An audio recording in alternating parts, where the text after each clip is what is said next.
Cierta vez, habiendo alcanzado las especias precios muy bajos en Holanda, los mercaderes arrojaron unos cuantos cargamentos al mar, para así hacer subir los precios. Era una treta perdonable y, posiblemente, necesaria. ¿Estaremos necesitando de un recurso semejante en el mundo del espíritu? Tan convencidos estamos de haber llegado a lo más alto, que no nos queda sino imaginar a modo de pasatiempo que no hemos llegado hasta allí. ¿Será este el autoengaño que necesita inferirse a sí misma la generación actual? ¿Será este el virtuosismo que desea alcanzar? ¿O no ha alcanzado todavía la perfección en el arte de engañarse a sí misma? ¿O, al contrario, no estará necesitada de una seriedad profunda, una seriedad que, intrépida e insobornable, señale cuáles son las tareas que hay que realizar, una radical seriedad que amorosamente vigila el cumplimiento de estas tareas y que no asusta a los hombres, incitándoles a lanzarse de golpe a lo más alto, sino que conserva las tareas que se han de cumplir frescas, hermosas y agradables de contemplar y atrayentes para todos, aunque a la vez difíciles e interesantes para los espíritus nobles, porque una naturaleza egregia solo se entusiasma en presencia de lo difícil. Aunque sí es muy cierto que una generación puede aprender mucho de las que le han precedido, no lo es menos que nunca le podrán enseñar lo que es específicamente humano.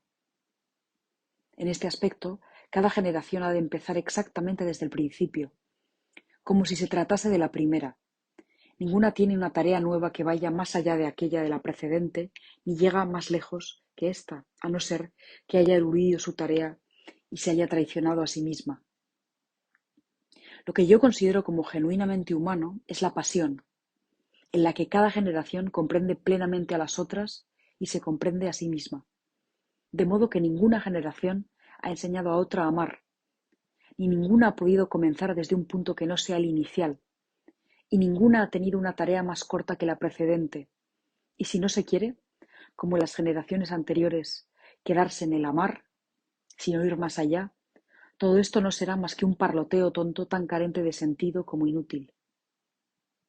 Pero la fe es la pasión más grande del hombre, y ninguna generación comienza aquí en otro punto que la precedente.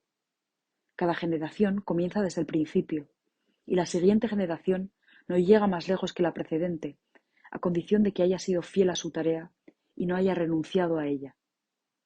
Y ninguna generación tiene el derecho de decir que obrar así resulta fatigoso, pues esa es precisamente la tarea suya, sin importarle que la generación precedente haya tenido idéntica tarea, a no ser que una determinada generación, o los individuos que forman parte de ella, sea tan presuntuosa como para intentar ocupar el lugar que le corresponde por derecho al espíritu que gobierna al mundo, y que es tan paciente que no conoce la fatiga. Cuando una generación comienza de ese modo, lo trastoca todo, y entonces no deberá extrañarse de que el mundo parezca estar al revés, pues no hay nadie que haya encontrado el mundo más al revés que aquel sastre del cuento que, habiendo subido vivo al cielo, comenzó a contemplar desde allí el mundo. Si una generación se preocupa únicamente de su tarea, que es lo más importante que puede hacer, ya no podrá fatigarse nunca, pues es trabajo suficiente como para ocupar la duración de una vida humana. Cuando unos niños, un día libre, han jugado ya antes del mediodía a todos los juegos que conocían, comienzan a impacientarse y dicen: ¿es que nadie es capaz de inventar un juego nuevo? ¿Demuestra esta actitud que estos niños están más adelantados o han evolucionado más que aquellos de la misma generación o de las precedentes, a quienes les bastaban los juegos conocidos para tener todo el día ocupado? O, al contrario, ¿no será que los primeros carecen de algo que yo definiría como seriedad agradable, que es un elemento esencial cuando se juega? La fe es la más alta pasión del hombre.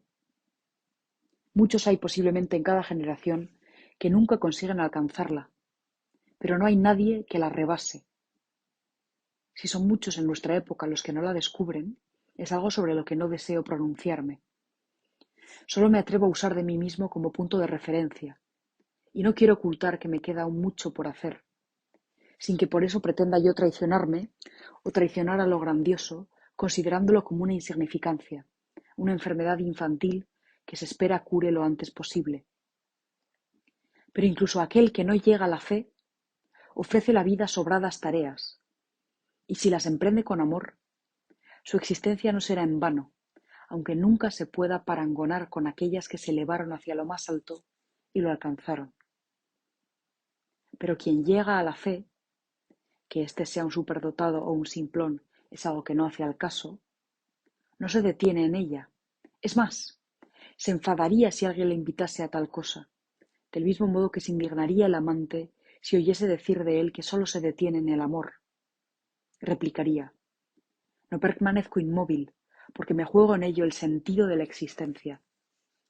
Sin embargo, tampoco va más allá, hacia algo diferente, pues cuando descubre esto, encuentra otra explicación. Hay que ir más allá, hay que ir más allá. Este impulso de ir más lejos es ya muy antiguo en la Tierra. Heráclito, el Oscuro, que depositó sus pensamientos en sus escritos y sus escritos en el templo de Diana, porque sus pensamientos habían sido su armadura durante su vida y por eso los colgó delante de la diosa, Heráclito, el Oscuro, ha dicho: nadie puede cruzar dos veces el mismo río. Heráclito, el Oscuro, tenía un discípulo que no se contentó con permanecer en ese punto de vista. Fue más lejos y añadió: ni siquiera una vez. Pobre Heráclito, que tuvo tal discípulo. La máxima de Heráclito se convertía con esta puntualización en un aforismo eleático que niega el movimiento. Sin embargo, este discípulo deseaba únicamente ser un discípulo de Heráclito e ir más allá, pero de ningún modo volver a una posición que ya Heráclito había abandonado.